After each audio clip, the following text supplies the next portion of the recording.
Assalamualaikum warahmatullahi wabarakatuh dan selamat sejahtera. Kami daripada kumpulan 3 akan membentangkan mengenai pengenalan pertolongan cemas. Pertama sekali, apa itu pertolongan cemas?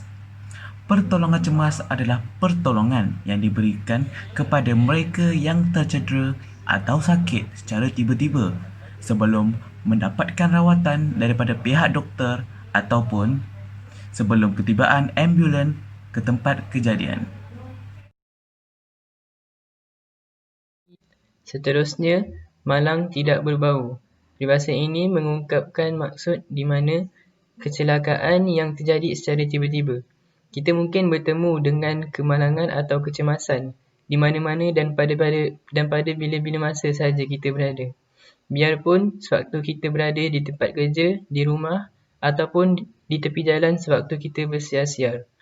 Jadi, ilmu pertolongan cemas ini amatlah penting untuk dipelajari supaya kita tidak mengalami saat cemas sewaktu bertemu dengan kecelakaan atau kemalangan ini. Baiklah, seterusnya, mengapa kita perlu mempelajari tentang rawatan kecemasan?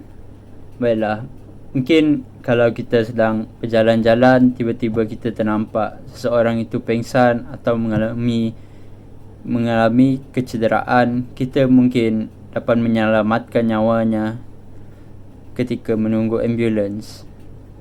Kita juga tidak tahu bila akan berlakunya kecemasan yang memerlukan khidmat rawatan yang segera.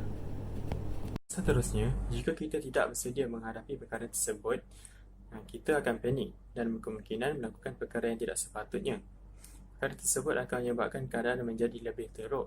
Sebagai contoh, jika terdapat mangsa pengsan yang memerlukan bantuan kita, tetapi kita tidak mengetahui cara memberikan pertolongan yang betul, kita akan panik dan menyangka bahawa mangsa tersebut memerlukan bantuan CPR walaupun tidak diperlukan. Perkara tersebut akan menyebabkan keadaan mangsa pengsan tersebut menjadi lebih teruk. Sebabkan itu, kita perlulah tahu macam mana nak berikan pertolongan cemas. Objektif pertolongan cemas yang pertama sekali ialah menyelamatkan nyawa.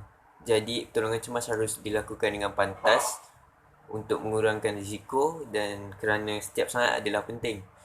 Sebagai contohnya, sekiranya mangsa pengsan, kita perlu cepat-cepat memberikan pertolongan pernafasan atau memeriksa rongga pernafasan mangsa.